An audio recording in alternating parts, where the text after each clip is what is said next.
Artist Nono really into what are the nitty-gritties and key aspects of what's going on here and what we are doing. It's not nitty-gritty cheese, but yeah. So I'd like to welcome Dr. Chris and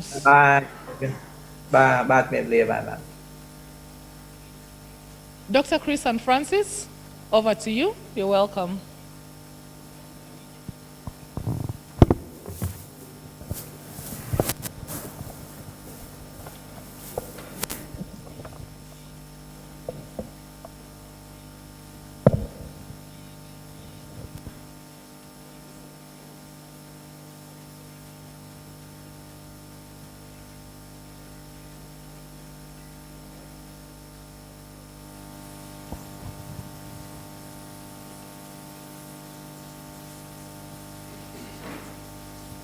Maybe you could go straight to the first slide. So, welcome back from the tea break, everybody. And I'm just going to speak to the first couple of slides and then pass the baton to Don't Know Francis. So just to speak briefly about National Memory and Peace Documentation Center, which is where Francis is based, and from where the traveling exhibits that are very much part of this project will originate. The National Memory and Peace Documentation Center was established around 2011 and was really coming out of another project, which was saying, before we can look forward to a sustainable future in Uganda, we have to look back. And the two, you can't do one and not the other. By looking back, you also shape how you look at the future.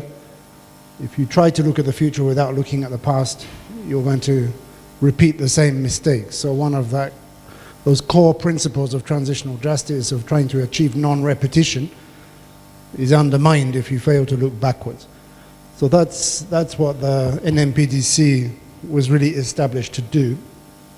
And itself, for me, I first came to Uganda in 1998 to study what the war looked like at grassroots level in northern Uganda, and was very struck back then that you had this sense that, first of all, people didn't know what was happening outside the immediate area, and secondly, there was no real way of capturing what was happening for future reference.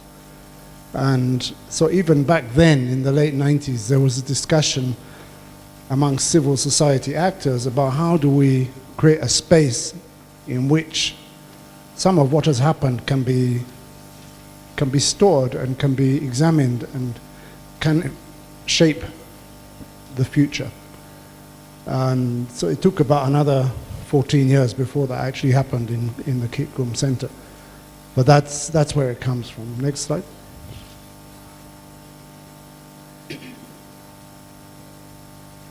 So when we were first putting it together, we talked about it as a history clinic. And I think we were very deliberate about choosing the word clinic. We didn't call it a national referral hospital.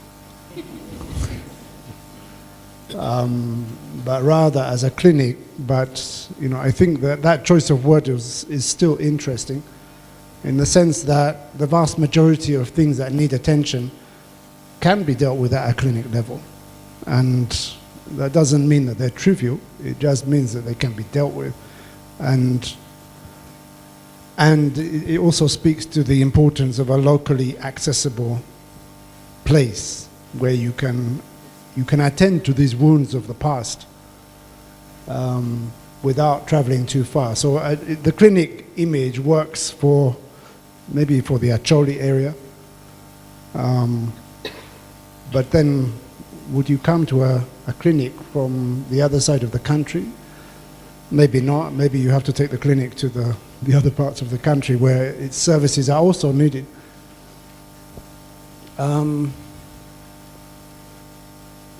I like this language. I didn't write it, but the center helps to ensure that Uganda is a country united by its future and not divided by its past. A country where people work and live together in harmony, prosperity, and peace, and so on and so on and so on. Yeah, so if you have the opportunity to go, some people were asking me at tea time about getting to Kitgum. It used to be a very difficult process. It was at the end of, we used to describe it as being at the end of a very long, difficult dirt road. These days it's at the end of a very amazing superhighway. And where it used to take about 3.5, 4 hours to get from Gulu to Kitgum, now it takes about 50 minutes, 1 hour. So it's a very different place. It's very much more accessible. So I do hope that you'll take that chance and go and visit it if you can, especially if you're on your way to Kidepo. Next. And these are just a few photos,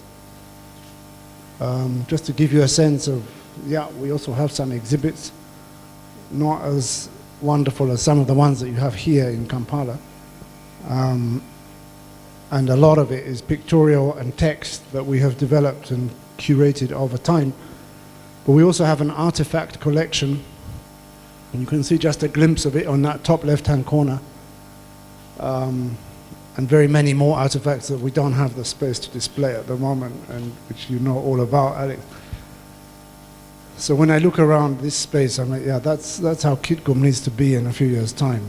We have the physical space to build structures, but we don't have the resources to build those structures. But ideally, we would have this kind of extensive area in which we can put these exhibits out so that people can see. The interest is there, the appetite is there. We have thousands of people coming every year to visit the center, including a lot of school children, as you can see in that photo. And so this is really kind of the core of the work that we're talking about in this project, from Refugee Law Project as EdJAM. And I think I will stop there and I'll hand it to don't know Francis, to tell us, like, okay, so how is this feeding into EdJAM specifically? Thank you.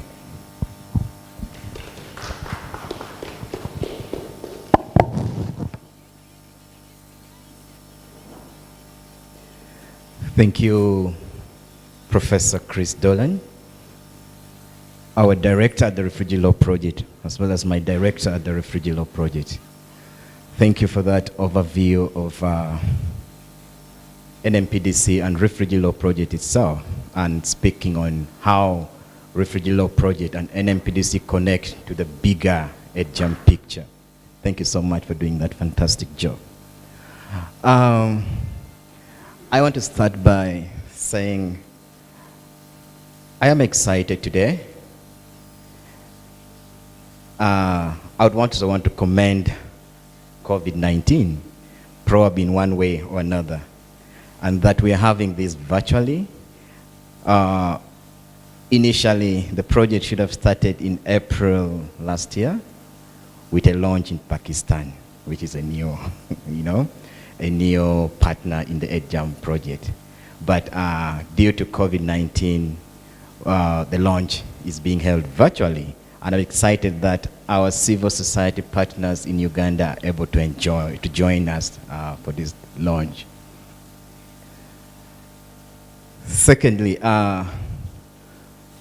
based on our internal discussion before, as RLP, we were supposed to have two separate events, which is where we're meeting the civil society partner, also the virtual launch on separate days. But we felt it would be better if we have civil society partners and the people that we intend to collaborate with join us for this virtual launch. So we blended, Professor Chris Dolan says blended event, which would make it easy to understand and also follow the EdJAM work. This morning, a friend called me and told me, I have been speaking a lot about memory and memorization work. So he was excited to hear me speak about memory and memorialization work. So here I am, and that particular civil society partner is in the house. So it will be opportunity to hear you, to get an in-depth on what we do at the National Memory and Peace Documentation Center. Well, understanding EdJAM proof of concept work in Uganda. A disclaimer, as civil society partner, this proof of concept work, it's RLP and MPDC engagement into that. But this proof of concept work which will as well help you to understand the conceptual framework of the particular project, especially looking at the content, the context of Uganda, education and everyday life. But you can as well start conceptualizing this in your different ways, on looking at your research interest, on what you intend to do. But this would just definitely guide you in terms of what we do. Well, I am starting my presentation from the point of, we call it, you know, when you've taken off and you're somewhere, before you can definitely say, okay, we are okay. So I'm speaking from the point of the Ugandan transitional justice policy. Our TJ policy, as we're trying to build this, as we're trying to build the conceptual framework, we realized that there were certain areas that didn't capture issues to do with young people itself, especially issues on education, issues on having young children get into violence-free aspect of their daily engagement in school, in their homes, in their families. So that alone, we realized, was something that was lacking in the transitional justice policy. The TJ policy itself mainly was speaking on aspect of, let's look at missed opportunities. How can we rebuild what has happened? How do people who've lost properties, issues of reparations, issues of engaging the traditional justice system mechanism in aspect of healing and reconciliation. So we argued this from the point of the TJ policy, that as young people, I think as a project we can do much with young people through engaging them on aspect of peace, reconciliation, and having a violence-free world, which was a missed opportunity on the transitional justice policy. That alone would make us get into an understanding, how do we then involve young people in this? Hope we are following. How do we then involve people in this, young people in this?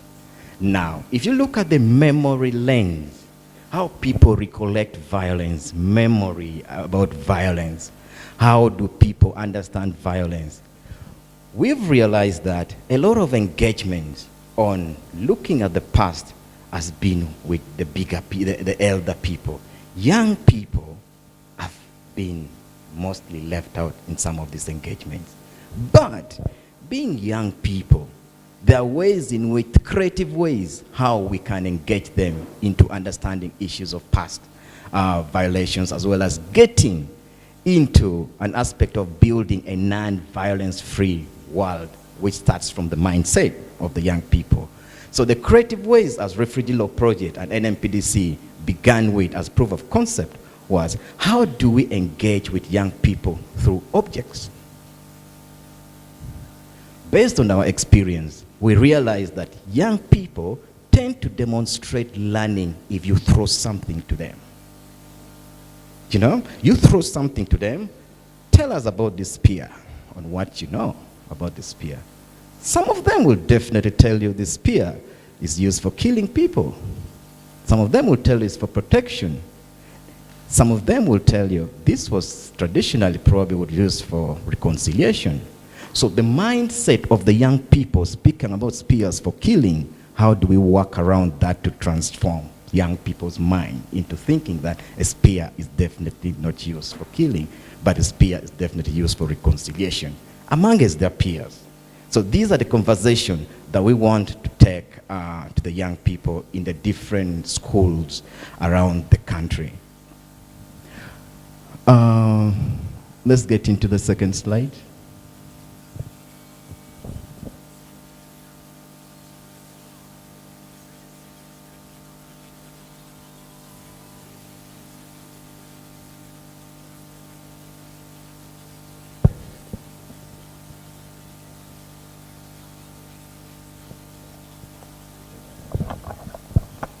Thank you, Gilbert, for this. If you could read from the slides, I'd made mention some of the areas in which we're starting our discussions from. The EdJAM starts from awareness that young people are growing in a world. We all know every part of this country, every part of the world, because EdJAM is a global project. But for the context of Uganda, we definitely know that every part of this country, in one way or another, has suffered conflict. Unless someone in this house does not agree with me, but I believe every part of this country has had some share of conflict. And we realize that engaging young people into understanding their role in creating a violence-free world would be the ideal point for the start of this project. We also realize that despite this, we know educators, museums, civil society, artists, young people themselves are developing creative ways to teach and learn about the violence past. I believe that within your other engagements as civil society partners and researchers, there are ways as well you're trying to engage into learning about violence past and also instilling that mindset into young people about a violence-free world and society, not only necessarily in school, but as well as outside school.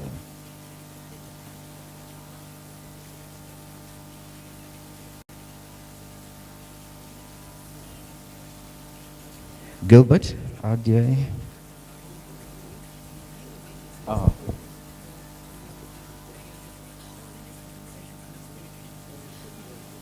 Okay, we are there.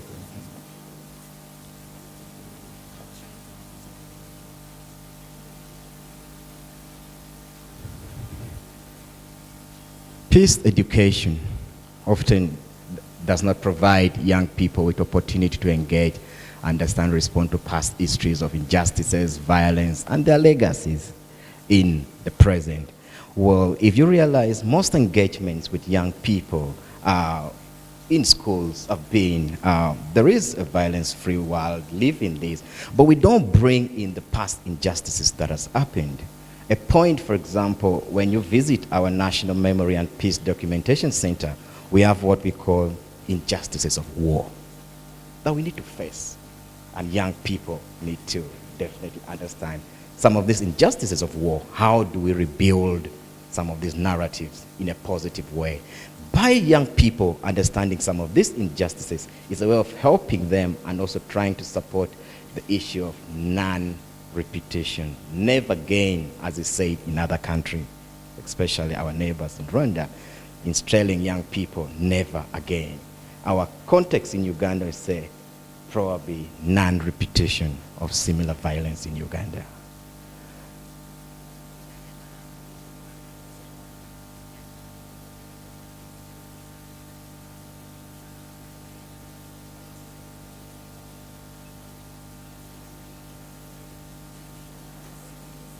There is this bull, which is called Traveling Testimony Exhibition, that a lot of people have been following.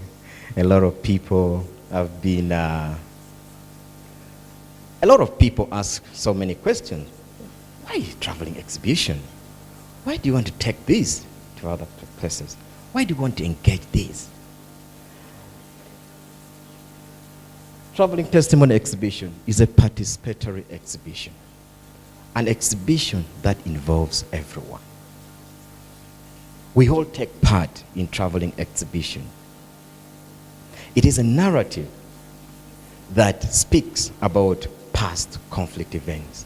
How do we engage with past conflict events? By use of objects.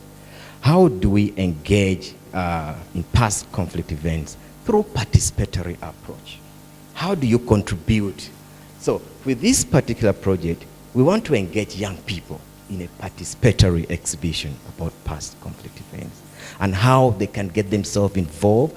And if you know young people, everything starts from the mind of a young person. Engagement on issues of reconciliation, peace building, reflecting back and looking at how difficult certain things have been and how they could mitigate some of this is one way we want to engage with the young people, reflect their past.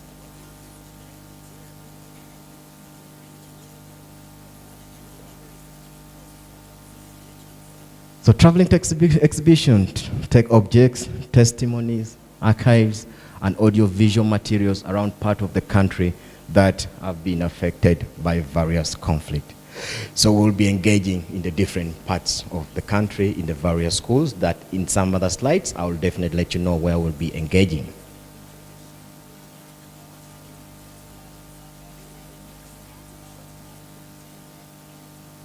I mean, this is also, before I forget, it's one of the questions when we're defending while traveling testimony exhibition would as well bring about peace and reconciliation. How will it help shape the future of the young people?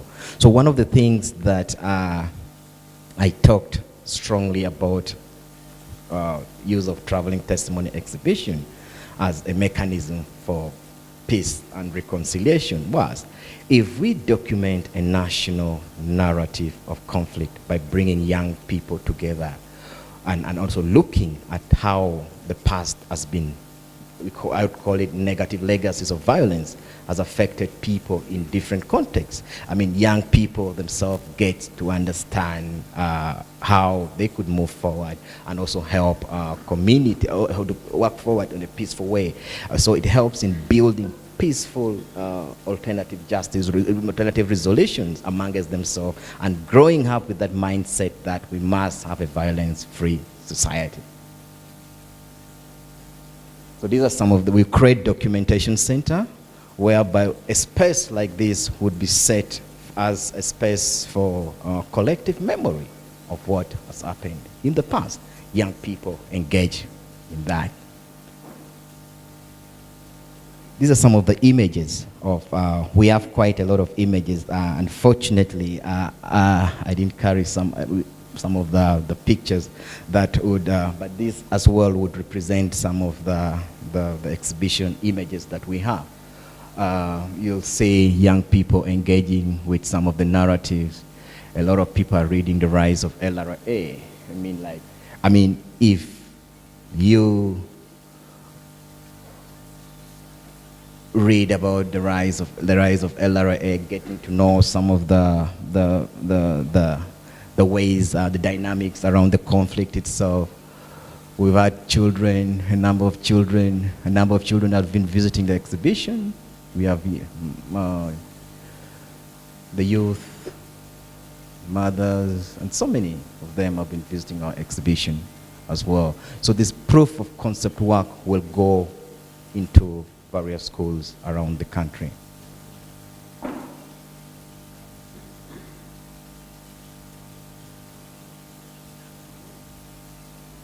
Through the national memo, we'll move to 20 schools for this exhibition around the country.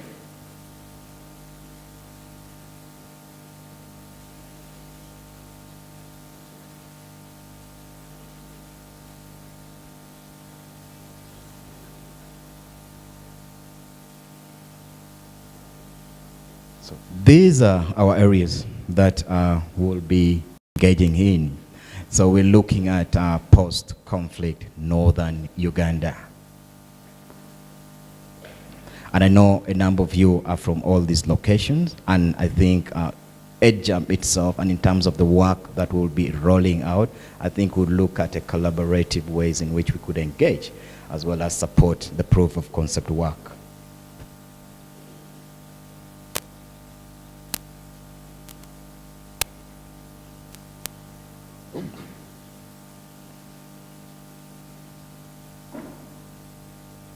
Yes, thank you, Gilbert. So I think these are some of the schools that we'll be engaging with, and we'll also be presenting these schools to the Ministry of Education at our next meeting, so that they're aware about the engagements that will be. So these schools were carefully selected based on past engagements, as well as historical history of past violence. And also these are schools that have been engaging some of the young people a lot in peace studies and other related work on looking at the past. So I think a lot of you can testify on the selection of some of the schools and talk about a lot of Secretary at Sir Samuel Baker, Lacho Seminary, Awere SS, Gulu High School. These are schools in Gulu, Kidgum High School, YYO Court, Kidgum Town College, Kidgum Comprehensive College, Bishop Isoke School, Kinkitgum, St. Mary's College, Aboke, Lango College, Dr. Obote College, St. Catherine Girls Schools, Komboni College in Lira, St. Joseph College Mbachi in Arua, Muni Girls in Arua, Mvura SS, St. Charles Luanga Koboko, and Maracha SS. These are schools that at one point have been raided and also had some brutal engagements in terms of our conflict, whereby abductions have taken place in some of these schools. There are living testimonies in some of these schools. There are areas that we would engage with in some of these schools that would transform some of these areas into areas for collective memory, whereby students and teachers will be engaging about how they recollect the past in some of these engagements. So we'll be engaging in some of these schools, and we hope to have great engagements on looking back at the past.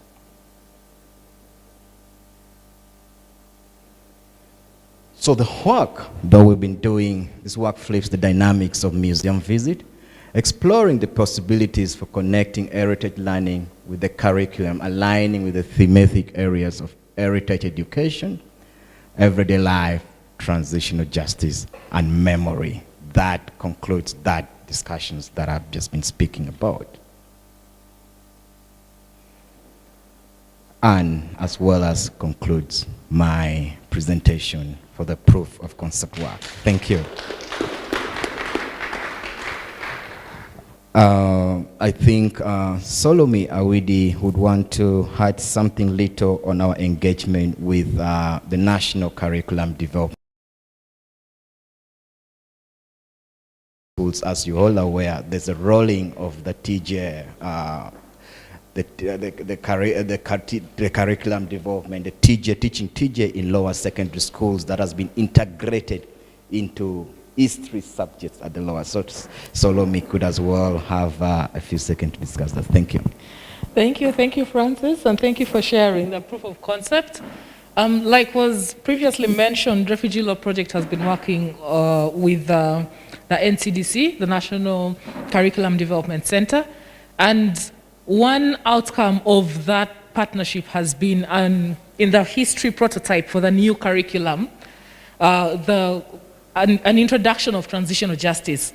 However, it's such a small component of a broader conversation that we did follow up with NCDC last year, and looking at with some teachers from schools we've engaged with, as well as schools we intend to engage with, looking at the curriculum, and if a small topic on transitional justice would, for level Form 1 and Form 3, would amount to what we need to do, is something that has come out very key.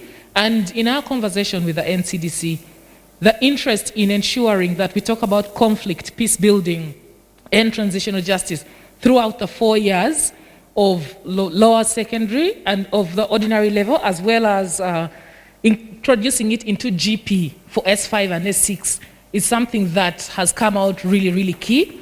And in working towards achieving that, this project actually only lends more credibility to that discussion.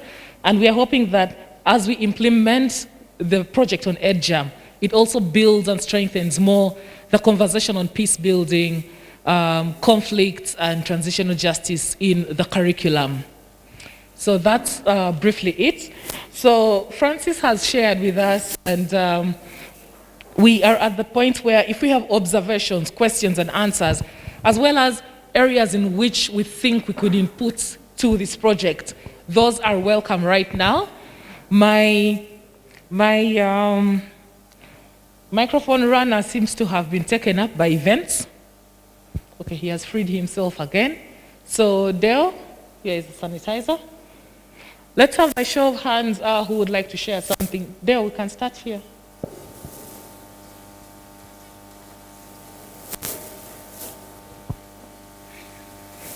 Okay, so I have 2 hands on this side and 2 at the back. Okay. We'll take our first round, and then if there are questions, respond to those immediately. Thank you. Thank you so much.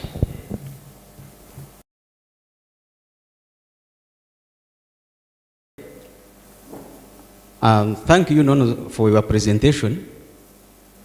And when I was observing the schools you have enlisted, you need to include there the PTCs, teacher training colleges.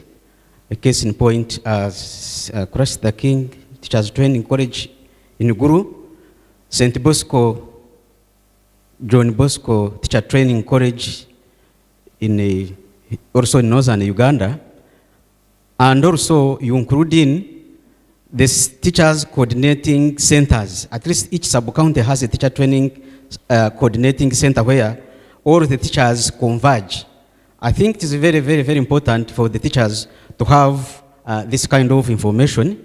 And I thank you so much for this initiative. Actually, a person who initiated this deserves a national medal. Thank you so much.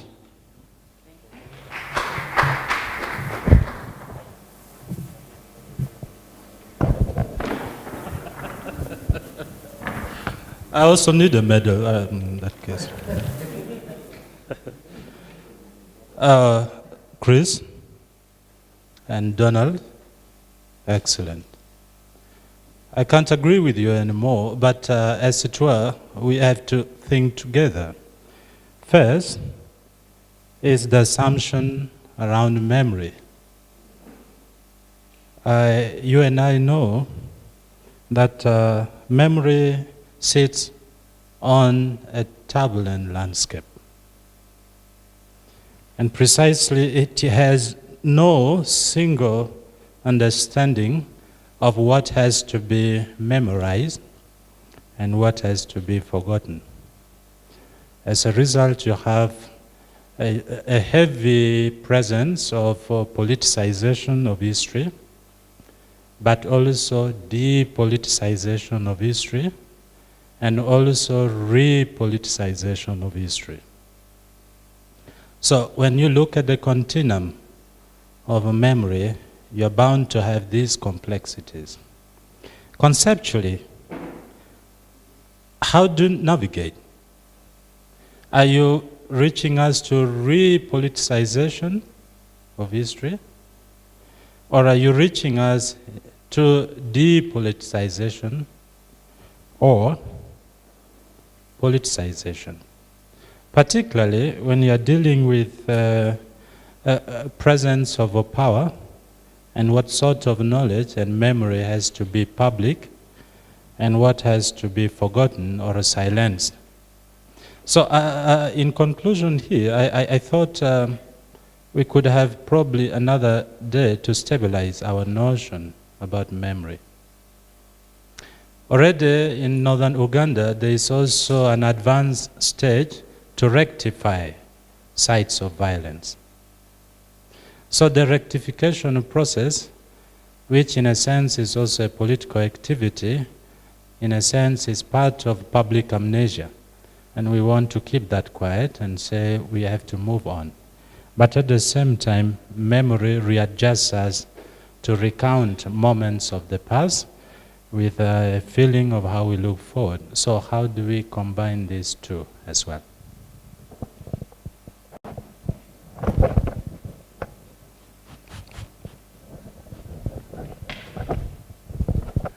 Thank you. My observation is the question of whose memory? Whose memory do we reflect? I must commend the thought persons behind this concept and this project, but the project as well opens up my mind to ask the question, whose memory do we tell? Where will history hold us as perpetrators of whose memory?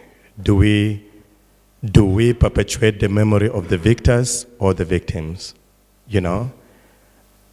If you compare memory and memorization management, like if you compare what happened in Rwanda and if you compare with Uganda, you realize that from Uganda we have the down-up approach to managing memory because you're interacting directly with victims. I've known Refugee Law Project for more than 10 years, and I know you've been doing investigation in all these hotspots. In Rwanda, the state was heavily involved in trying to make sure that their part of the story is told, and so it was with civil society to try and tell their own story. In the Ugandan context, I listened to the gentleman who spoke on behalf of the museum control himself to what the museum can offer. But also you realize there are those who were presumed to be the victors, those who are serving government, whose stories have not been told, whose stories we don't share here. Let me put it to perspective. I am a bibliographer. I write people's stories. Lately, the things that we're experiencing more are those who served in government, those who served whether as in uniform or in non-uniform, who want to tell their story. They have never got a chance to tell their story because the state told their story. Now, many of them have retired, many of them can excuse themselves, and many of them have aged and they want to tell their story.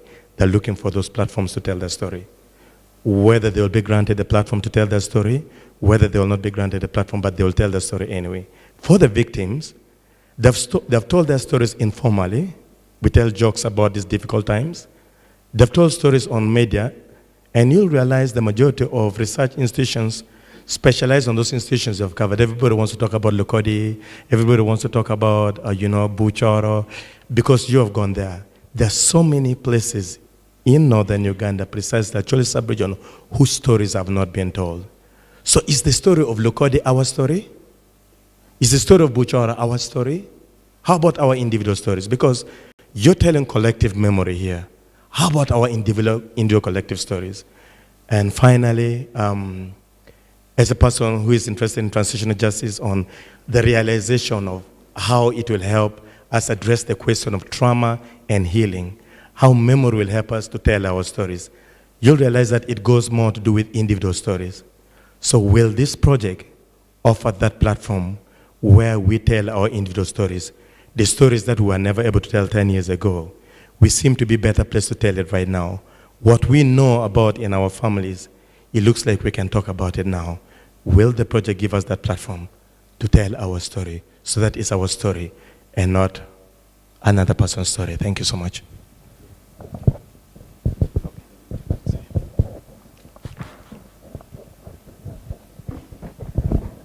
Thank you so much for this opportunity, and thanks so much, Nono and Chris.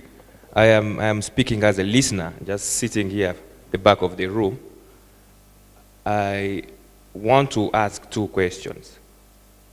One, I'm struck by the concept of proof of concepts work and the singularity in that word, proof. Are we at ease with proof of concept, or can we put an S on that proof? So proofs. Or is this really going to be really proof or proofs rather than exhibits of concepts? Because depending on how we see proof in this very controversial moment we are living in of truth and post-truth and putting an S to truth, one is left to wonder, is there any proof we can ever agree on, let alone galvanize around as the proof?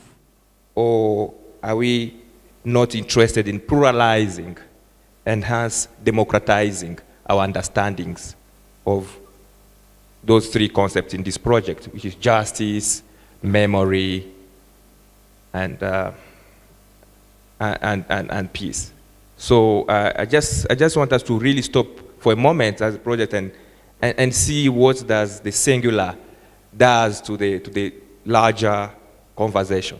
But two, and lastly, I think the ED in the EdJAM stands for education. And we need to stop over for a moment again to think about the education in these larger projects. For the little I know of education in the formal sense, more than anything, is this infrastructure that is very much uninterested in unlearning. It's more than anything a structure that in many conservative ways dodges, stops, and elude unlearning. And this project seems to have so much emphasized from the listening we've gathered so far, learning from the past to shape a more inclusive future. But how will we learn from the past if the past, most of the time in the formal settings, is always about a very particular conservative understanding, and those educators are perhaps ill-prepared to unlearn. And that's where the real bone of contention lies, because if we really cannot be ready to unlearn, I mean, a case in point is I'm walking in this museum, coming from the Loo, and I just see this huge, not necessarily huge, but a very small signpost there, and say, the peopling of Uganda, right in this building. And there are some 5 bullets there, the peopling of Uganda. And the first bullet talks about Uganda with Nilotic people. The second bullet talks about Uganda with Nilo-Hamite people. The third one, Uganda with Luo people. The fourth one, Uganda with Bantu people. And Uganda with Bushman-like people. And I'm saying, like, wow. I mean, let me just stop at the Nilo-Hamite people. For what we know in this very region about what the Hamitic thesis has done, and Rwanda sticking in our faces, we still have history captured in the Uganda National Museum, emphasizing in the loudest, unchallenged manner that we have Nilo-Hamite people, and it's taken for a fact. It's already inviting us to think about what do we hold on to when we say education for justice, memory, and peace. Thank you.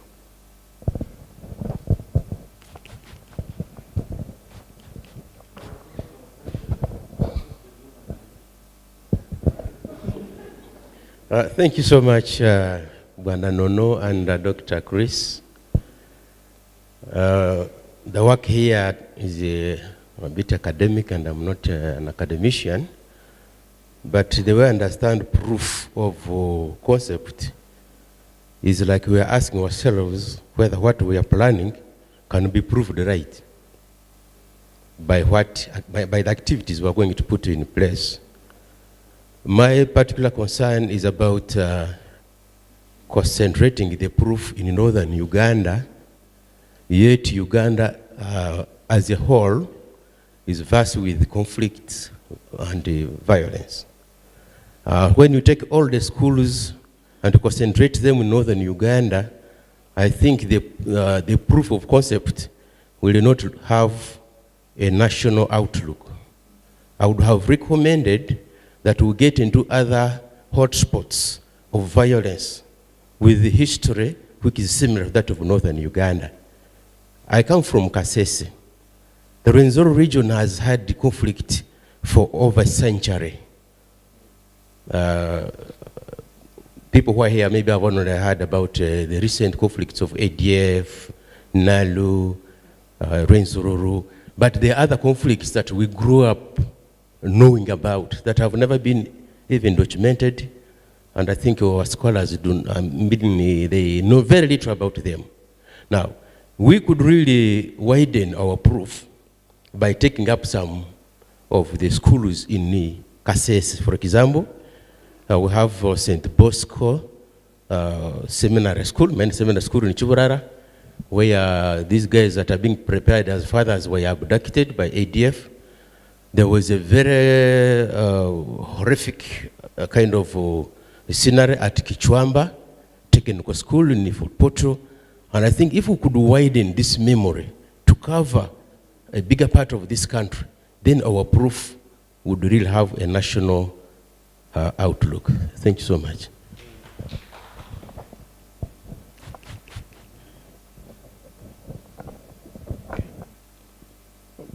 Thank you, Francis. I'm adding on to what the former presenter has put. Using my example, I work here at Uganda Museum, and the last 2 years I've been involved in a traveling exhibition. And with my experience, my topic was simple, milk. And we think milk, everyone knows milk. But I don't think, and it was just something that everyone was surprised that milk is not just the milk we see. So even we had too much to share about milk than what we could put in a traveling exhibition. But my experience that I got by traveling across the country, we know that there are corridors of milk of cows in Uganda. But we tried to get out of those corridors. We moved to Arua, we moved to Karamoja, yes, it's a corridor of milk. We moved to Lira. We got out, went to Masindi, Mbarara, and everywhere. But it is so surprising that when you talk of a traveling exhibition, areas you go to and you think they know more, but actually they know what they only do. They don't know everything.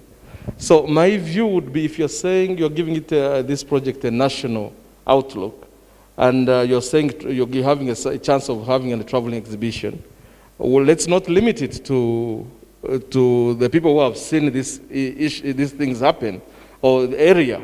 Can we have, because when you go to, I come from Western Uganda, and specifically Mbarara.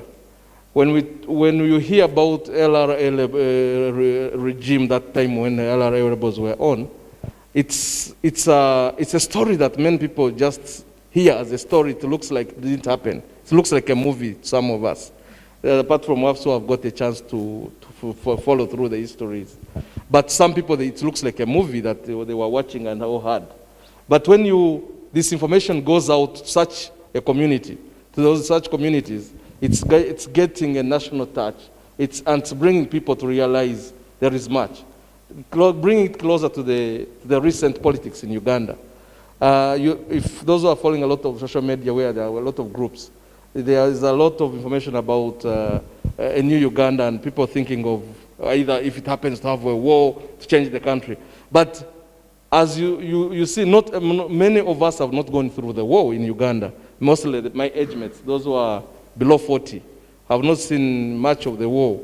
So, but they think it's an easier way to change things.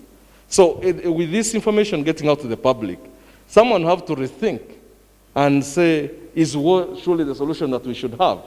So I think giving it a national outlook will need to go out of the northern Uganda and all other regions so that we can, everyone can pick a leaf and have a lesson to learn. Thank you.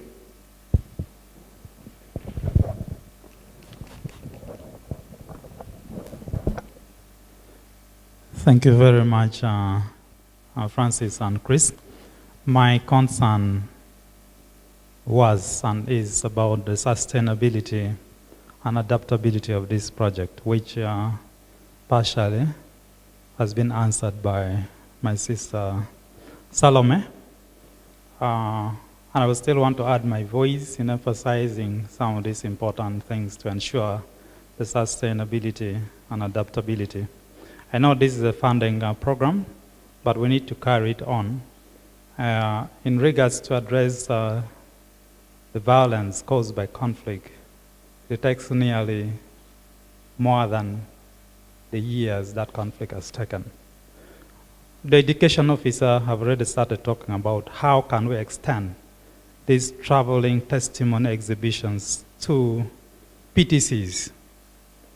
These are places whereby most of these children, most of these students are guided by teachers who come from PTCs.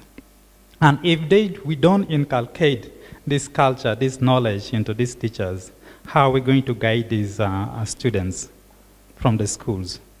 I'm happy there is already something being done to ensure that it enters into education curriculum. If we can work hard and ensure that some of these concepts are already adapted in the national education curriculum, it's going to help in the sustainability of some of these important initiatives. And it's going to help in preparing the teachers who should be in charge of ensuring that it's moved on beyond generations that it is introduced to. We have a problem of stigma and trauma currently being caused by teachers in school themselves, because these teachers are not prepared to handle children who are born in captivity, who have lived in captivity. Whatever behaviors these children portray in school, they say, you who are from captivity, we are tired of you. It is because these teachers have not been out. We have a professor here. Professor, how can we introduce some of this concept into the teaching units in the university so that we begin to instill this kind of value and mentorship to the students that are going to come out to be working on this transitional justice area, so that we carry it on beyond our generations? And finally, I know they presented to us brief concept about this project, which may include how we should deal with the stigma and trauma that it carries. Having these exhibitions, having some of these stories, is stigmatizing and is traumatizing.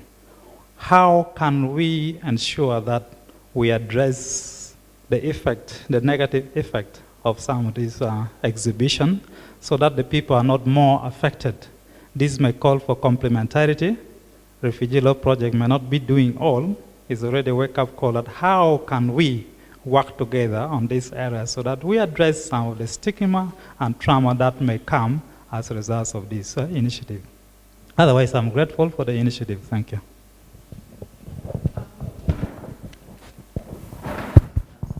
I think that we should first give an opportunity for those to be answered, and then I see two more hands. We will then have another round of questions.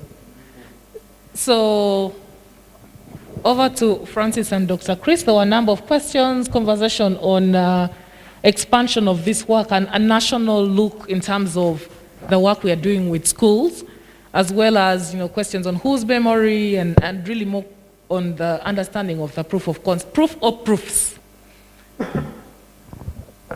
Thank you very much, and thanks for the great comments and questions. I think those of you who know our work as Refugee Law Project will know that we have been pushing ever since 2007 to have a national conversation rather than a Northern Uganda conversation. I'm a bit frustrated that my colleagues in the project have brought it back to a northern space.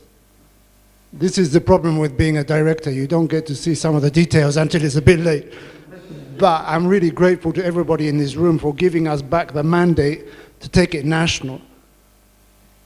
We're interacting with Kasese. We've been there. We have documented all sorts of things in Kasese and all other parts of the country. We published a book in 2014, which we called the Compendium of Conflicts, and we documented 134 different conflicts around Uganda.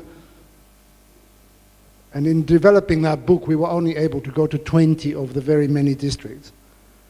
So as RLP, we recognize that this has to be a national conversation. And as I say, the details, sometimes we get the details a little bit off. I'm told, reliably informed by Nono, that those initial 20 schools are by no means the end of the story. My own view is, when you take a traveling exhibition, you're not trying to take the truth to that place. It's not meant to capture the one and only record of what actually happened in a particular place. It's meant to take some stories, give some impression of things that did happen as a catalyst, to catalyze people, get them thinking, get them asking questions, get them making comparisons with what only happened in their own place. That is the purpose of the exhibit.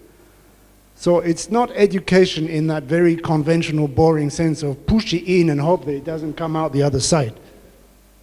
I know we have a lot of rote learning and memorizing endless bits of information that personally I'm very bad at doing. Real education, in my view, is not about learning lots of facts, facts in inverted commas, Victor's facts. It's about learning how to think critically about your own experiences, other people's experiences, how they connect, how they differ. And that is what I think this project really should be encouraging. When we talk about education, we're not talking about spreading a definitive history of Uganda and every single conflict in Uganda around the country through some traveling exhibit. What I think we should be aiming at, which is much more ambitious, is to create that critical thinking around the country about the history of Uganda and its very many different parts. So I talked right at the beginning in my welcome remarks about creating spaces. To me, a traveling exhibit creates spaces. It by no means arrives with a definitive account. And I think in Nono's presentation, he talked about documentation spaces. He talked about spaces like this room. And I know that we establish spaces where people can give their own testimonies. So they might look at that poster about the LRA, and then they say, I want to tell you my story about what happened with the ADF. And that's how I think we should see this project as working. It's not meant to be capturing one story and putting it out there as some kind of victor's justice or victor's memory. If it does that, then I will distance myself from it personally, because it's definitely not what I think we should be doing. I think there was a comment about sustainability as well. And I think that's where the kind of the collaborations with National Curriculum Development Center come in. But again, I think we tend to think about sustainability in terms of, is a particular institution in a place over time, or is it... I think the sustainability comes in, are we able to generate that capacity amongst young people to look critically and with curiosity at their own local histories, also at their national histories, and how theirs connects with their neighbors. That's where the sustainability, to me, would come in, rather than in terms of one particular project that has an exhibit that keeps on moving around for the next 25 years. I hope we don't, because I think what we would want to exhibit in 25 years will be very, very different to what we can put together now. I hope so, because it should be much more informed if we have generated a critical conversation and awareness. Thank you.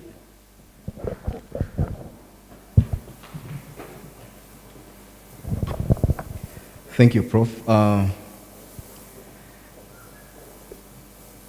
think Chris has talked about a lot of things that the expansion aspect. Why are we only talking about the northern question? I mean, I think in my presentation as well, I said every part of this country has suffered conflict, and we're supposed to having a national conversation as well as developing a national narrative of conflict that definitely been captured. As Chris said, it's not the end of the story that this project, it's starting from northern Uganda. But I mean, we could as well explore that conversation instead of having a national in other parts of the country. But I think for starters, this is a collaborative network, as well as we'll have collaborations across the country that this project would as well engage in. I think in terms of including teachers training colleges. I think Nelson Abiti could probably have something to say on that.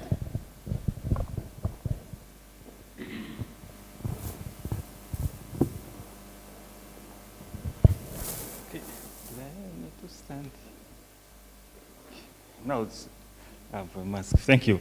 I've been close to him. Thank you, colleagues. I think I've got a very fruitful, engaging comments that will make us to practically do some work. I will still work with Nono and director. The idea of having a national thinking. When we piloted Northern Uganda, and I think everything in Uganda is like the conflict was mainly in Northern Uganda. Nono was silent to talk about national. We would practically think we need to visit Kasese, Kichwamba, and I think it wouldn't be so expensive. We can exclude 1 or 2 schools and have an experience of Kasese for at least 2 schools to bring out the traveling exhibition concept, to make it more engaging. There might be very good conversation that will build on EdJAM project. To me, that is my thinking, if director would allow that, because he's in support of a national idea. Now, I want to move on the idea of teachers. I think in our design, from Nono's LRP, when we were looking at, we wanted teachers to be included. There's a conversation with the teachers before they go to the real students. So in other words, as you discussed, the core PTC or PTC centers, they are going to have representatives.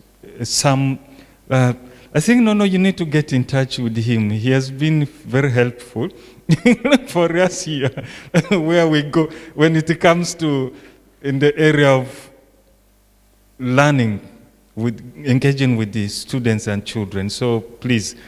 And then we are unlearning. We as a museum, that's why we are making this museum as a forum now.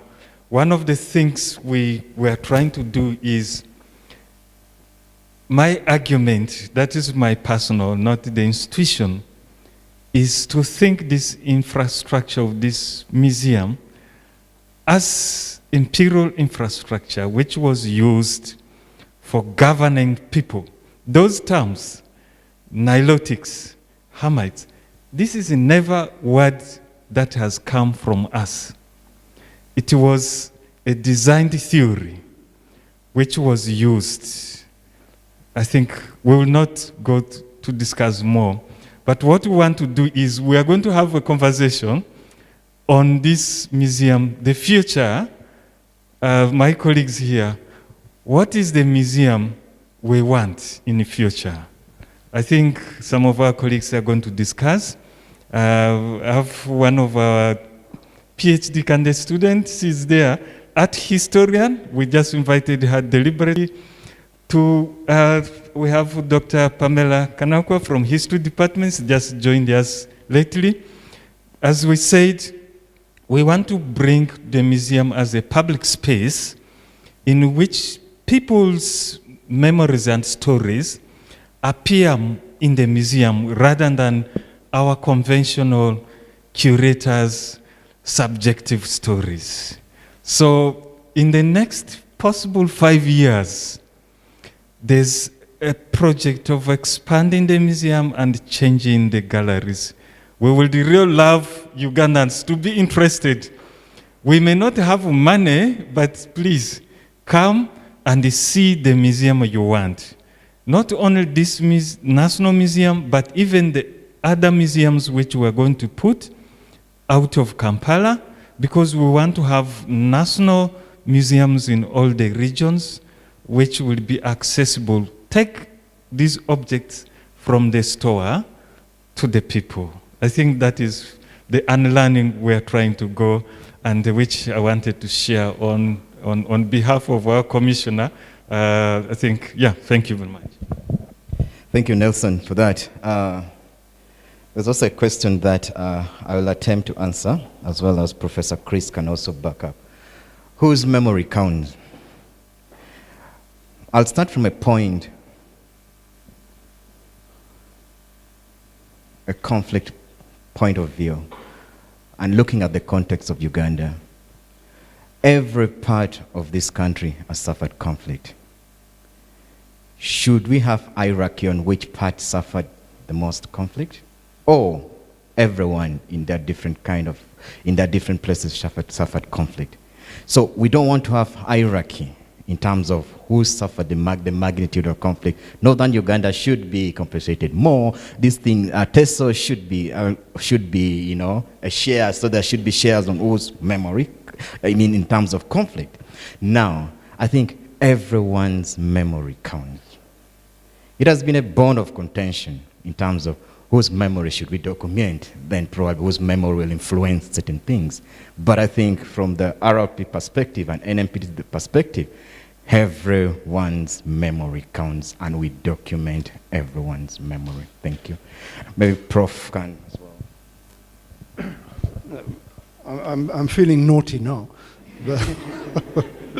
But Dr. Chimba's remarks, they remind me of the first time I came to Uganda. And I was in a project, as I said, doing research about the war in northern Uganda, as it is called. Even the language is a challenge, but anyway. And I met with some academics at Makerere that we were supposed to be partnering with.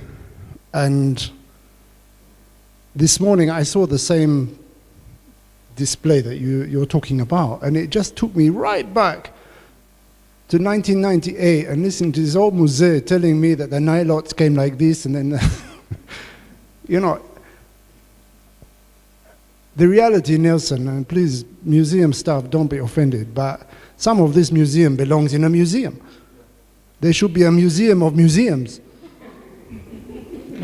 Like a museum which says, this is how they tried to shape people's thinking about their country in the past. How much further could they be from what we now understand? This is how they tried to shape it in the past.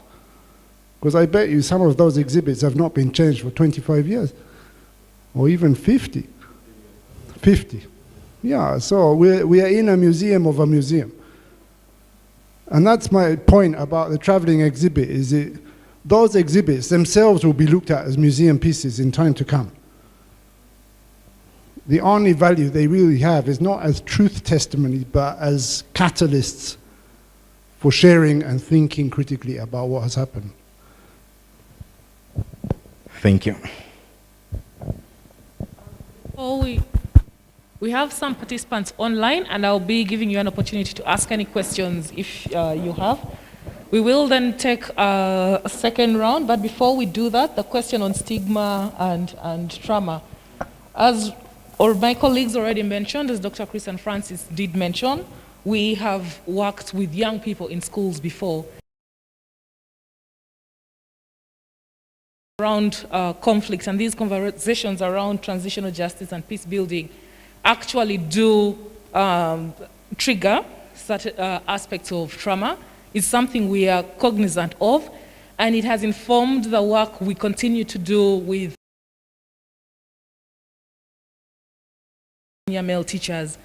Alongside that is the advocacy we have currently embarked on with that we are intending to go forward to Ministry of Education for when we talk of a senior male teacher or a senior female teacher, is their role to actually give the psychosocial support children need, or are they a part-time history teacher that they never have the time to engage with young people who are within the institution?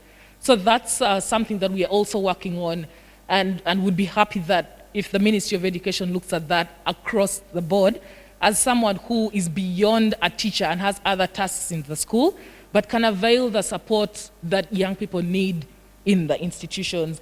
So that's something we are cognizant of, and as well as our partnership with the National Councillors, the Uganda Councillors Association. Those are aspects that we are looking into and doing advocacy around. So we'll take on a second round of questions? So we will on the other side, we'll take the questions from that side and come. Then we will have any questions that we have from our participants online. Okay. Thank you. Thank you. Once again, my name is Aliguma Ahabiona Asimwe. Akiki, I'm not a Moti. You want to give me another best name? It takes quite a bit to have that one. Yeah, but thanks to Francis and Professor Dolan. I first interfaced with the Refugee Law Project when myself and my director then, Emily Durani, visited the center in Kitgum. I think it was 2016 or 2017, Francis, when we met. And the first interface was that really Refugee Law Project have really good stuff. I remember the conversation we had then. You had just met us and you really took us around. And later in the evening, I met Francine somewhere. But let's leave that story short. Because we even had a bit of the conversation about the same. Yes, somewhere, yeah. Taking coffee. But you have really mentioned quite a bit about this, and it's good to see partners here. We really have several partners in the room. It's good to see you all. I'll just mention quite a bit of our heritage education program, because I believe people in this room, especially those working on this project, might learn something, just like we've learned. I mean, there are several things here that I will also put in my file note to try to talk to colleagues at office so that we take them further. But also we'll have probably a recommendation or two to further this project. Now at CCFU we have a heritage education program, and it's hinged on, I'll not go so much on the objectives, but they will come through. We have about 160 heritage education clubs or heritage clubs in the country, in Uganda. They are spread. It's good that some of the schools that Francis mentioned here are actually part of them, and the coordinators are also here. So we also have museums as coordinating hubs in the country, because we support about 20 or so community museums.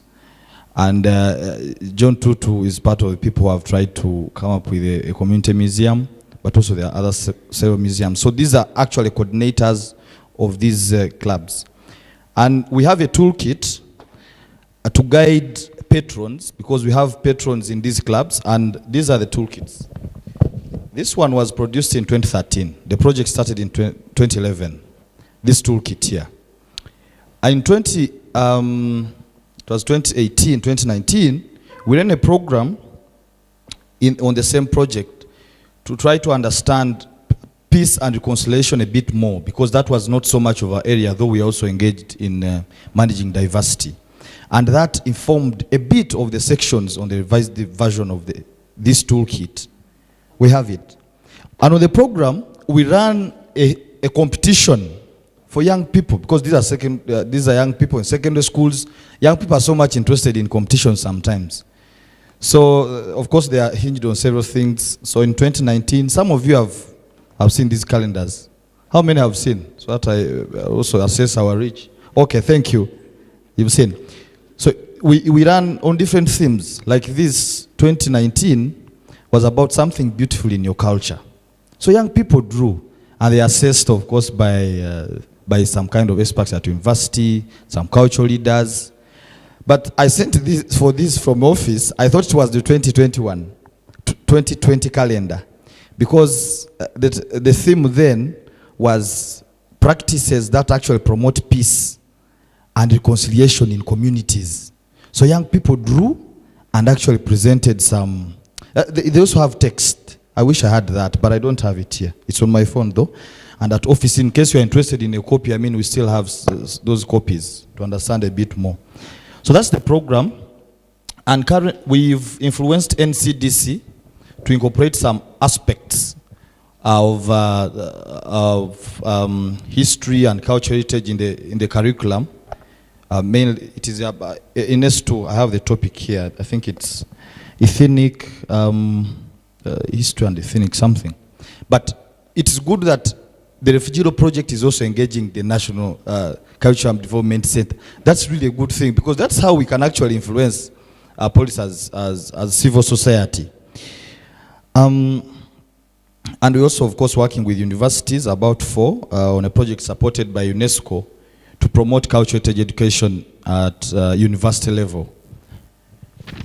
Now, this project, it's really coming at a very good time. We've been struggling. I think Nelson mentioned about having this project reach young people out of school. You mentioned something like that. It didn't come out so strongly in Francis's presentation. I really wanted to hear so much about that. We've been struggling. Of course, we have on other projects like community dialogues. I would recommend that on this project, having kind of intergenerational dialogues, if involving young people, some kind of resourceful people in communities who can talk about the subject, go to young people. I think that would also be helpful. Hopefully you've thought about that. And the interactive website that you want to have on this project would also be good to really have a look at that. I think that's how we'll also learn and replicate some of these innovative ideas. We have one that we've just done. In my view, maybe it's not so interactive. I was also leading that project. But we could get more ideas from yourself.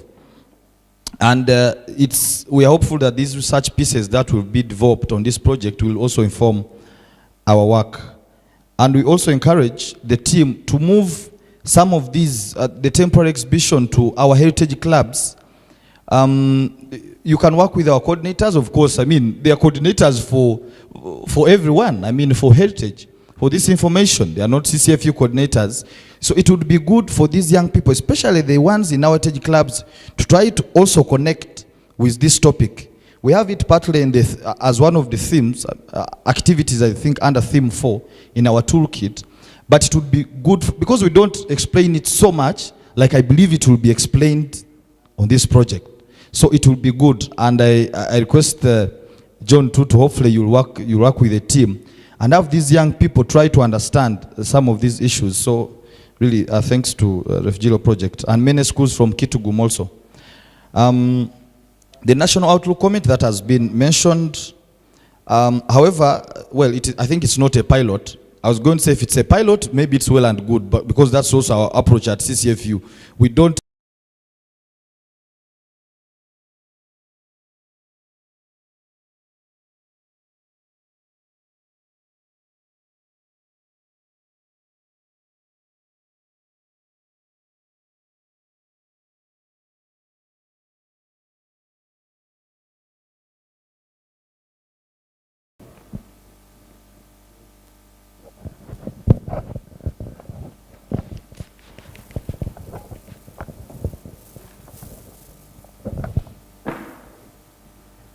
Thank you very much. One of my communication goals for the first quarter of the year was to listen more and speak less. But considering March is a Women's Month, I felt like you needed to feel women in the room because there are really many. So, thank you so much for your contributions. I loved the contribution from engaging the teachers, because teachers are major stakeholders in the learning. If they do not embrace something, most times they fail it because you're entering their classes and you're using their time. Okay, so remembering is so good. I remember from the time I first visited Rwanda in 2016. For the first 2 years, I didn't understand why April was a remembering month, but it made sense so much that we keep remembering and we say never again, and we actually acknowledge things that happened. We normally deny a lot of things. For example, I'm not from the north, but there are so many different stories about the versions of the story. So first of all, embracing our story and knowing that this is what happened. It wasn't really beautiful, but nonetheless we go ahead. That is really important. Now, as an educator, my question is this, and my addition to the project is this. I come from the school of knowing that we are nurturing 21st century students who are global citizens, you know? So right now, when they remember and they acknowledge what is the history and the memory of war, what if we engage these children in problem solving and saying, what are other ways we can solve these challenges in other ways that are not violent? And then we can incubate their ideas into sustainable models and things to implement, so that it's not just getting the information, then what? Because most of these challenges had root causes. We cannot just say we are remembering.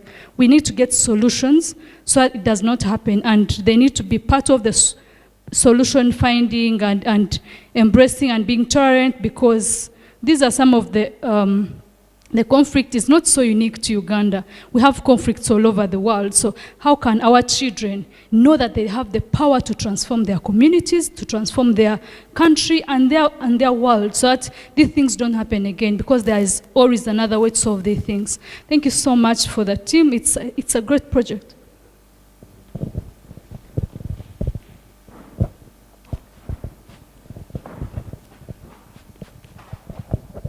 I thought the colleague said there were few comments, were actually not few. Okay. One, again, thank you. There's so much crowding of the curriculum already. 2 years ago with the UNICEF, we plotted to go to curriculum on issues of peace education.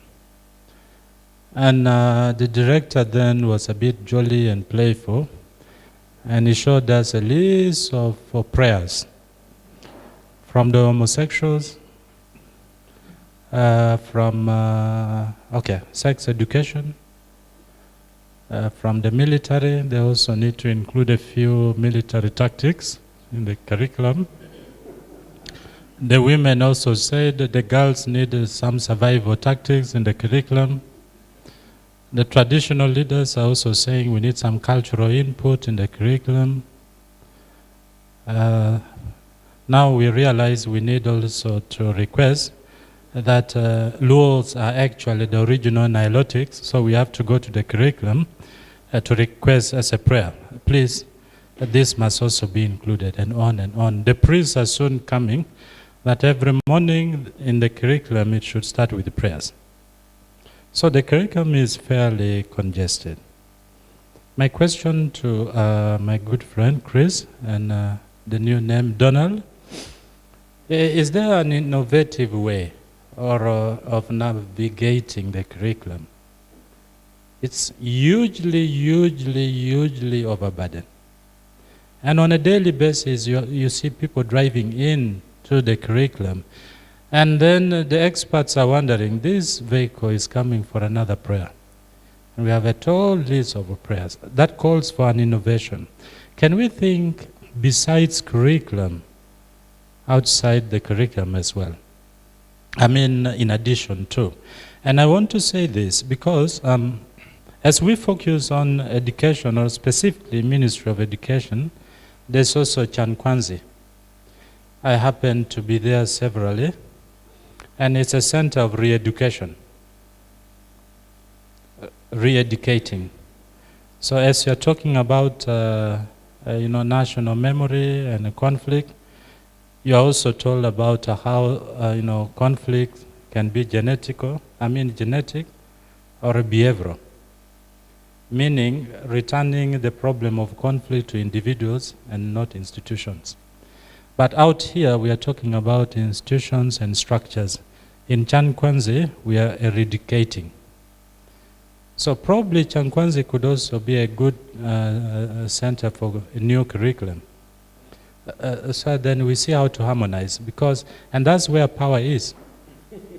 The military have their own history. They're telling the wananchis during, or the politicians during campaigns. So how much the formal education can help here needs now to integrate other sources of education centers. If we leave it only to Ministry of Education, we struggle with that. Chankwanzi has another education system. The politicians in the public rallies are telling us the problems of Uganda is that we fight a lot. And Nyerere would agree with that. Ugandans, everybody wants to be a leader. So our problem is something else. Lastly, there's this conceptual ambiguity between unlearning and relearning. What I see quite mainstream here is the idea of unlearning. We are saying we should unlearn, but I think we should also engage with relearning. And the case of the Luo is different from Nilotics, is a sense of unlearning. And what we are saying is we should relearn. So I think unlearning and relearning needs to be simultaneous.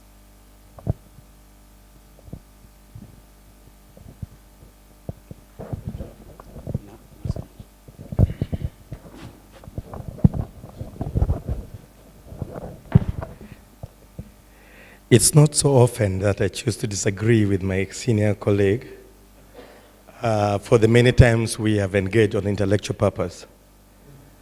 However, as a student of memory and memorialization, I find it counterproductive to begin thinking that when we begin to say the curriculum is congested, we are not helping the decolonization of our minds in terms of our curriculum. I speak this as a professional teacher who taught for more than half a decade. There's so much that we don't need in our curriculum. What does the comprehension in summer holidays have to do with what I have to learn? What does the set of the contours in Canada and all these things, you remember? What does it have to do with my life in my hustle upcountry in northern Uganda? The real truth is the studies and realizations on memory and our own memorization is opening our minds to deeply reflect on what we care about. That's why you and I are here. And therefore, I think it should be very encouraging as we streamline questions of memory and memorization. And if you remember the beginning of doctors presented, there was something like looking at the past and looking at the future. If we want to redefine our curriculum as organically ours and not that which was handed over to us, we cannot stop the question. We cannot offer ideas that is opaque to ideas of our memory or memorization in trying to define where we want to go and who we are. And therefore, there's no congestion whatsoever. And so to those who are at the museum, feel more encouraged and more energized to assert yourself even much louder, to tell the ministry that our syllabus is not congested. It has ample time because for the first 20 years of every Ugandan child's life, he has only 2/3 to study what is important in his life. And therefore, this need for us to redefine, to decolonize our mindset on what our colonial curriculum, even if it is, okay, let me give you an example. Every actual child grows up understanding conflict, facing conflict, and dies in conflict, as of now. Why shouldn't I study what the military says, how they survive, and what war is, if that is going to be my life? And how to avoid it? You know? I'm greatly inspired that while I see this is something that's supposed to look like a national curriculum, a national museum, the first thought that came to my mind is like, how does it look like me? If I was putting up an investment like this in northern Uganda, what would it look like? I would like to tell the stories of the peace-loving cultural leaders that were there that I never talked about, whose stories I only saw it at the National Museum of a refugee law project. Who is going to tell their story if we don't put them into the curriculum? Where are we going to get the next cultural leaders who are going to be like them? You know, when are we going to redefine the national holiday?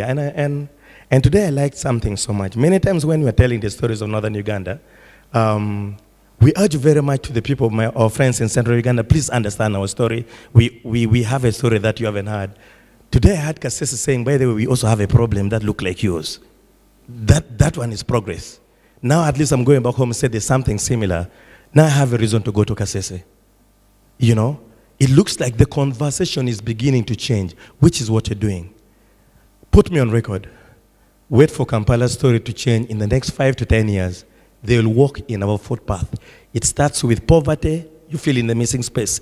It starts with poverty. It continues with disagreement. And then somehow you find a state in a state of marginalization. The end product is called conflict. So Kampala's conflict trajectory will be defined, whether in this museum or the other museum that will by that time be in northern Uganda. unless we begin to we reflect on our memory, memorization, and influence it on how a child from northern Uganda, is the same like the child in Kasese and is the same like that child in Kampala. So maybe it's more time for us to study more and open up more spaces on memory and memorization. Thank you. Okay, we still have some hands that are up, but before we move on to the next person, please introduce yourself before you speak. Just a minute. I would like to also say welcome to our participants who have joined us online. And among the people online is the principal investigator on this EdJAM project, Dr. Julia Paulsen, who will also say something shortly. So let's finish with the room, and then I'll invite Dr. Julia to say something. Well, my name is Arthur Wo. I'm from the Center for Africa Research based in Gulu. I'm very happy to be here and pleased by some of the comments that have come. But I just wanted to add one thing. I was initially worried that we're having northern Uganda in Kampala again.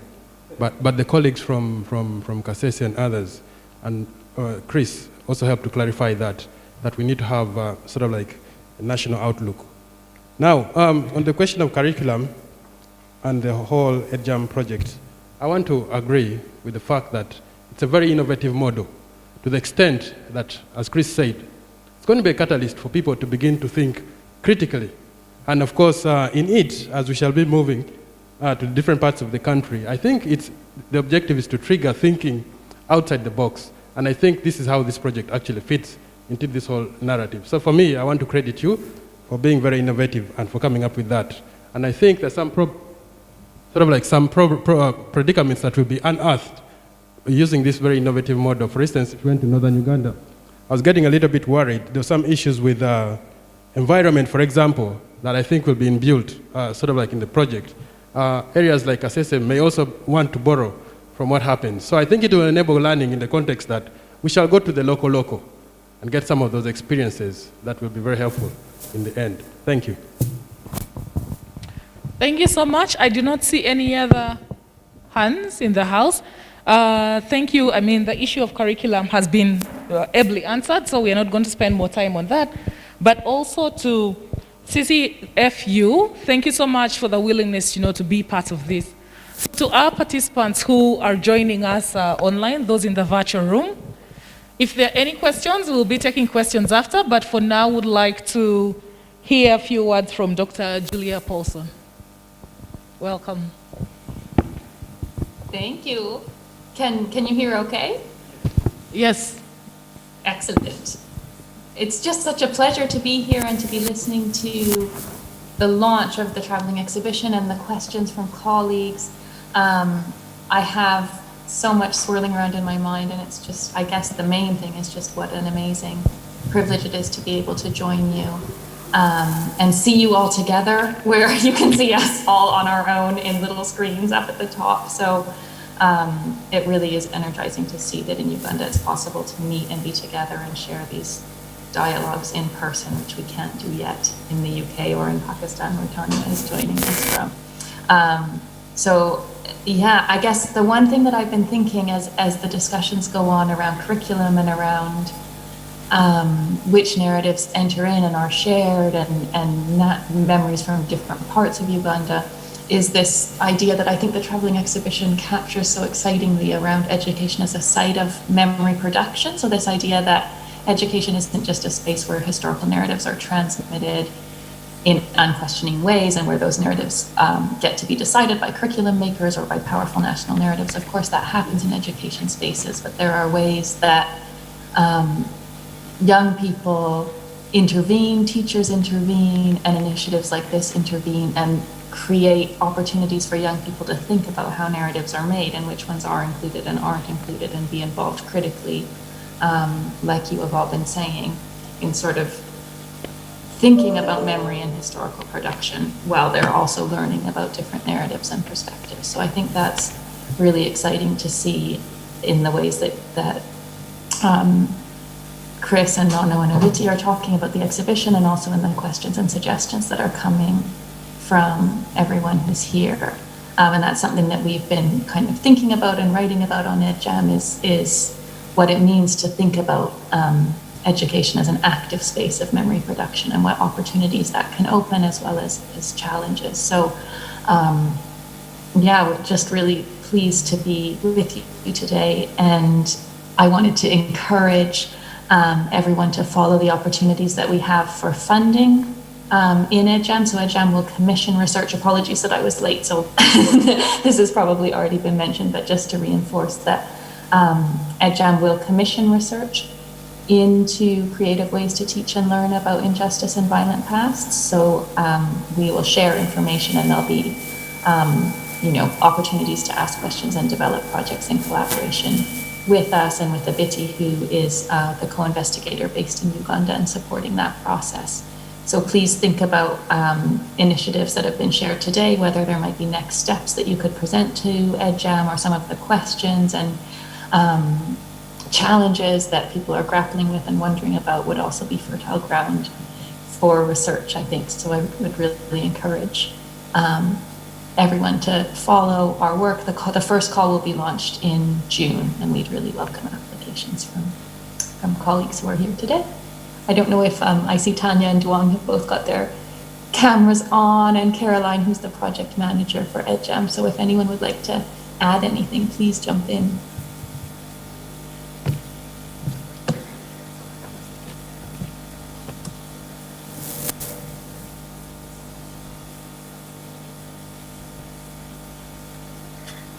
I just wanted to say, I mean, it's such an incredible event, and I feel so honored sitting in Pakistan and being able to participate and attend this event. So thank you for that. And I think the more I was listening to what's being discussed, the more I realized there's so many similarities between our two contexts. Especially in a context where we're both post-colonial countries, but we still have to go through the process of decolonization and what that means for so many communities. Especially in Pakistan, for instance, the curriculum and the national narrative is something that is being pushed through, and certain groups and their narratives are being highlighted at the expense of others. And there's so many identities and groups that are being erased in the process. So this conversation is so important, and also the idea of having a traveling museum, I think, is so incredible, especially in a context where cities are the places where you do have, yes, schooling, but and certain sort of formal systems of education, but there's so many populations that are completely ignored through the national system, and this is one way of ensuring that we're capturing those narratives. So it's an absolute pleasure, and I got to learn so much from Abiti, Nuno, and Chris. Thank you so much for this opportunity, and I hope you will attend the event in Pakistan soon, and we will have more collaborations coming up. So thank you.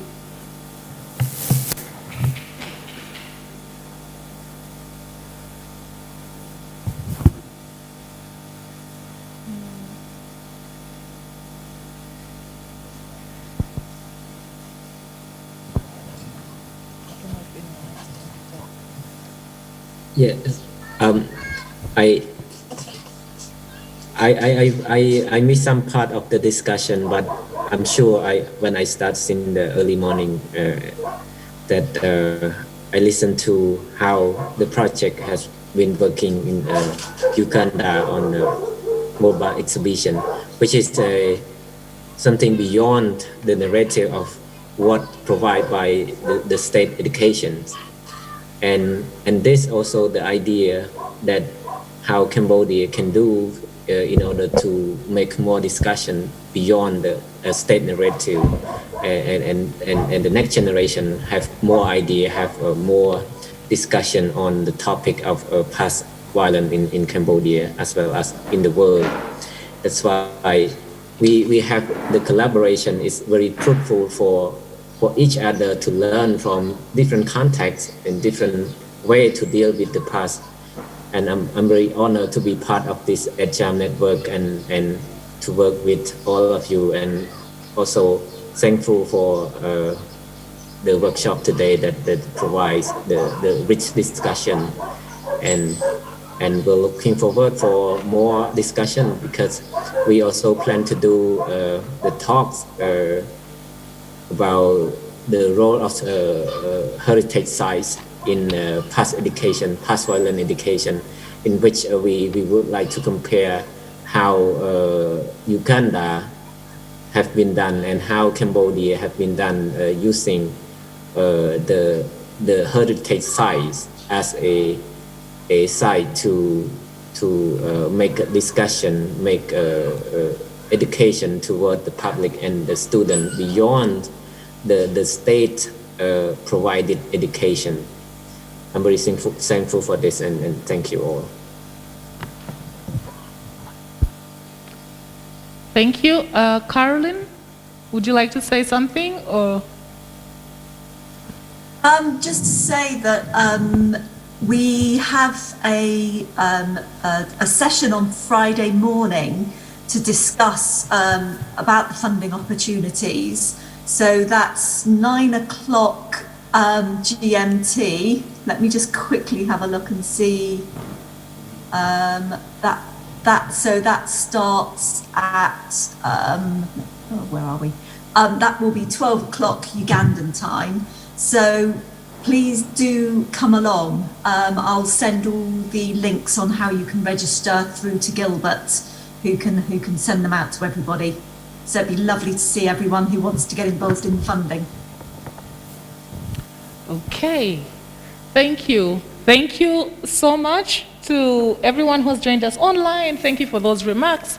And to the participants, the questions you were asking around, there's still a lot more work. You know, how do we extend what we are talking about here to make it give it a national outlook? There is a solution there. Please make sure you log in on Friday, be part of that, and let the network grow. As you can see, the various participants in Uganda and beyond, I think this is already a realization of SDG 17, global partnerships. So let's clap for ourselves for starters. If nations are struggling with it and we are already making this work, I think that that's a success. I see no more hands in the room, and on our program, we are scheduled to break off for lunch. But like we mentioned earlier on, we have a session after lunch that would really, really benefit each and every one of us. So I'd ask you to stick around and stay. We are intending to be seated by 2:30 so we can join the session that will be online. Now, before we break off for lunch, before we move out of this room and release our online participants, I would like to give a few minutes to Dr. Chris to then just wrap up this session and just close the Uganda's launch as we prepare to join the launch that will be happening in the UK. Thank you. And thank you so much for listening. I'll not be able to speak after Dr. Chris.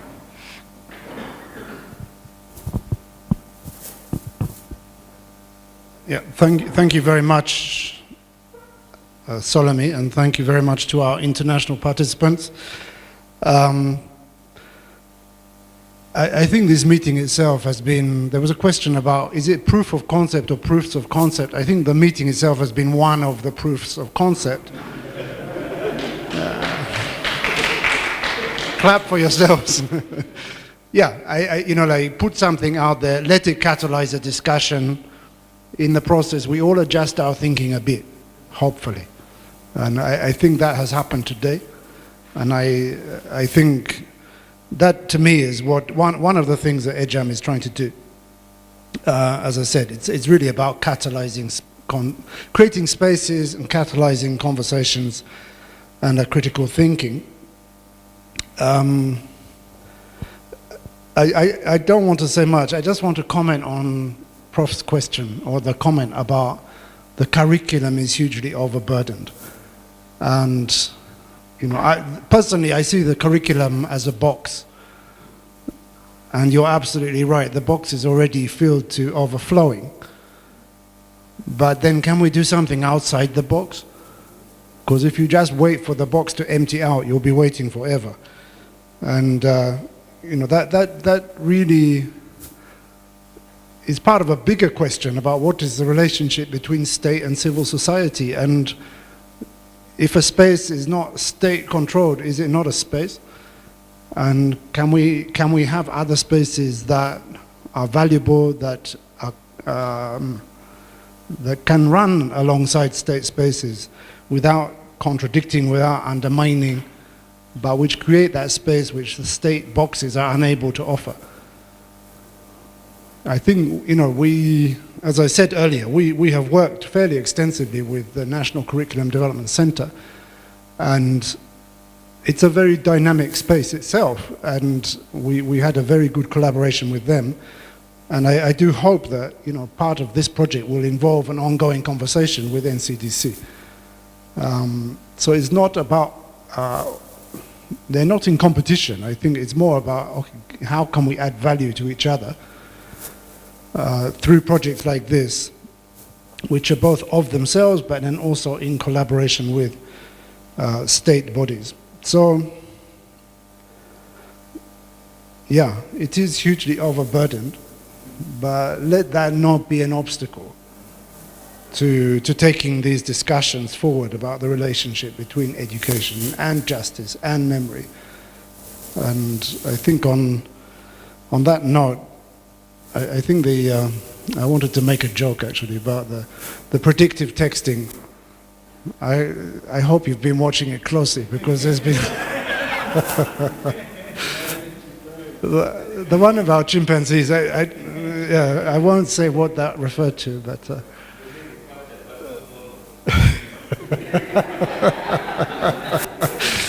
yeah, Nono became don't know, and Chan Kwanzi became something I won't mention, and and on that happy note, let me declare EdJAM launched in Uganda, and thank you again for being here, and wish you a good lunch. Thank you.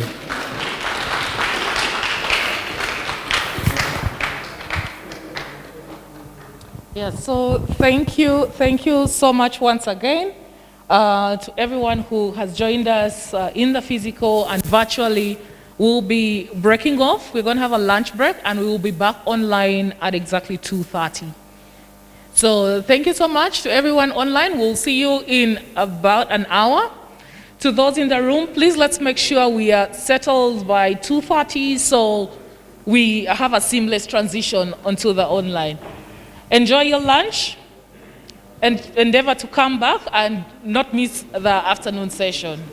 I'm going to hand over to Nelson now, who will give us directions to where our lunch will be served. Thank you. Thank you. Thank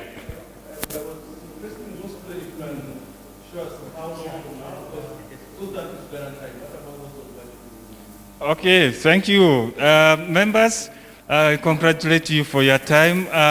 We will be here at 2:30 p.m. That is 11:30 a.m. in UK GMT. I know Duong, your time is ahead. You might be in the evening hours, and Colombia might be so early, like very early in the morning, either 3 a.m. So this is a kind of hybrid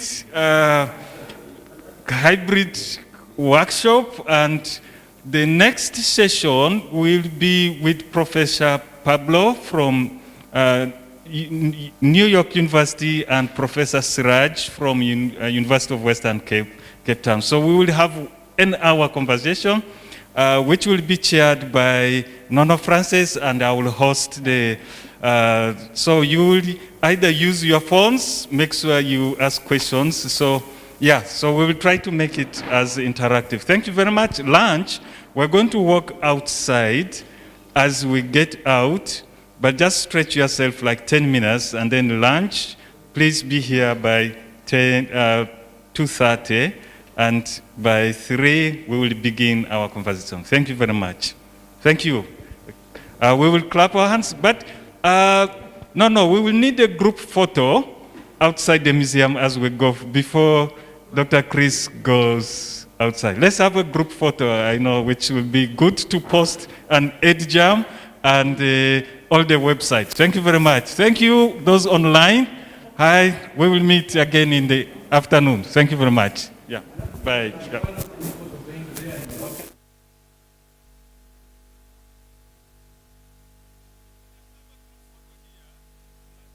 Screen, let's just come and stand here. Yeah. No, you come. Yeah, oh, they're just leave. They're already leaving. Yeah. Can you be online? We're having a group photo just now. Okay, thank you. Let's have a picture here. It's okay. Yeah, just a group picture for a short while. Come and stand here. Yes. Yeah.